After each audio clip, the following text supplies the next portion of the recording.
হযরতে হাজী ইমদাদুল্লাহ মক্কি রহমতুল্লাহ আলাই এক জামানার ভালো একজন বুজুর্গ ছিলেন। হাজী ইমদাদুল্লাহ মক্কি রহমতুল্লাহ আলাই ওনার এক জামানা, ওই জামানায়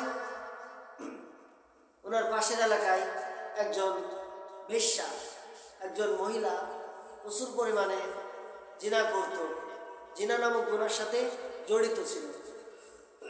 গ্রামের মানুষ তার বিরুদ্ধে কমপ্লেন দিলেন হাজী ইমদাদুল্লাহ মক্কি রহমতুল্লাহ আলাইর কাছে। দেওয়ার পরে হাজী ইমদাদুল্লাহ মক্কি রহমতুল্লাহ আলাই তার ওই এলাকায় গেলেন। যাওয়ার পরে মহিলাকে পর্দার আড়াল থেকে বলছেন, মহিলা তুমি তো এই গুনার কাজ করো, এই গুনার কাজ ছেড়ে দিবা, আজকে থেকে 5 ওয়াক্ত নামাজ আদায় করবা। হযরতে হাজী ইমদাদুল্লাহ মক্কি রহমতুল্লাহ আলাই তাকে উযু করাই দিলেন সুন্দরভাবে। করানোর পরে আপনার 2 মাস পরে হাজী ইমদাদুল্লাহ মক্কি রহমতুল্লাহ আলাই কাছে আবার কমপ্লেন আসলেন। গ্রামের লোকে কমপ্লেন দিচ্ছেন, ও আল্লাহর ওলি হাজী ইমদাদুল্লাহ মক্কি রহমতুল্লাহ আলাই, ওই যে আপনার ওই বেটিটারে আপনি নামাজ পড়তে বলছিলেন, ওই জিনা করে, ও তো নামাজও পড়ে জিনাও করে, দুটো পাপই করে, নামাজও পড়ে জিনাও করে। তখন হাজী ইমদাদুল্লাহ মক্কি রহমতুল্লাহ আলাই তার কাছে আবার গেলেন, যে বললেন, ও বেটি তুমি নামাজও পড়ো জিনাও করো। এবার হাজী ইমদাদুল্লাহ বলছেন, ভালো কাজ তো, নামাজও পড়ে আবার জিনাও করে। তখন হাজী ইমদাদুল্লাহ বলেন, তুমি কি নামাজ পড়ার আগে উযু করো? ভালোভাবে উযু করো? তখন ওই মহিলা বলছে, আল্লাহর ওলি ওই যে আপনি 2 মাস আগে উযু করাই দিয়ে গেছিলেন, ওই উযু দিয়ে আমি নামাজ পড়ি, উযু তো রয়েছে। এটা বন্ধুগণ, সমাজে এমন মানুষও আছে যে যারা ঘুষ খায় আবার নামাজও পড়ে, সুদ খায় আবার নামাজও পড়ে, জুয়া ইয়াবার সাথে জড়িত আবার নামাজও পড়ে। এমন লোক বাংলাদেশে নাই? অবশ্যই আছে।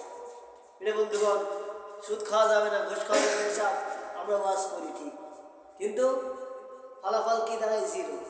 আজ মানুষ পেটের টানে, মানে আজকে ভালো মন্দ থাকার জন্য, ভালো থাকার জন্য আজকে আমরা বিভিন্ন রকম পাপে লিপ্ত হয়ে যাই, পাপে যুক্ত হয়ে যায়।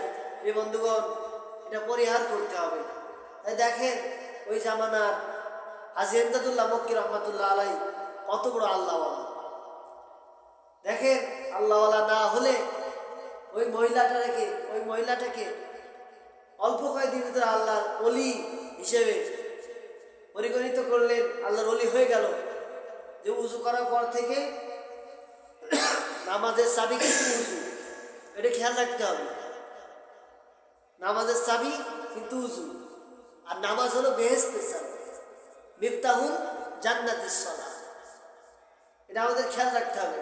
কাল কিয়ামতের ময়দানে সর্বপ্রথম নামাজের হিসাব দেবে।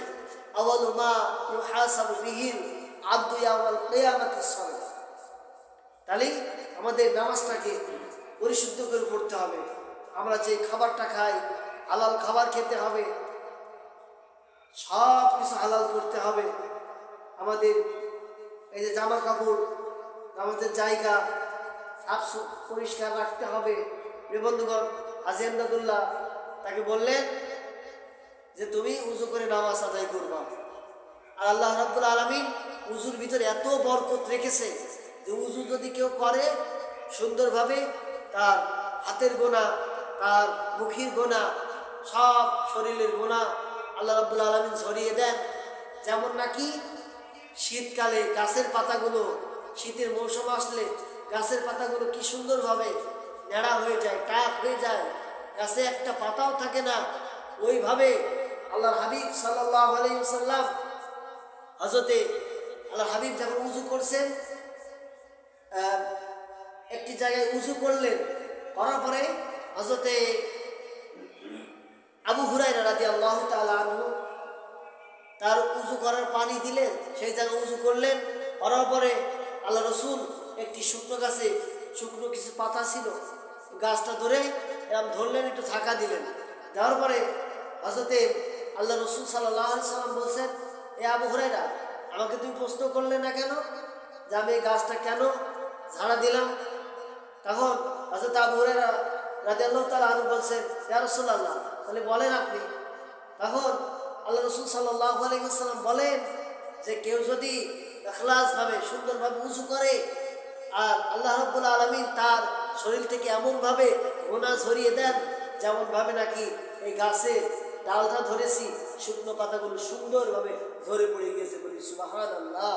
আল্লাহ রাব্বুল আলামিন যেন আমাদের সুন্দরভাবে উযু করার তৌফিক দান করে এবং সুন্দরভাবে সমাজে ভালো ভালো কাজ করার তৌফিক দান করে। যারা খারাপ পথে আছে তাদেরকে আমরা ভালো পথে আনার চেষ্টা করব। আল্লাহ রাব্বুল আলামিন সেই তৌফিক দান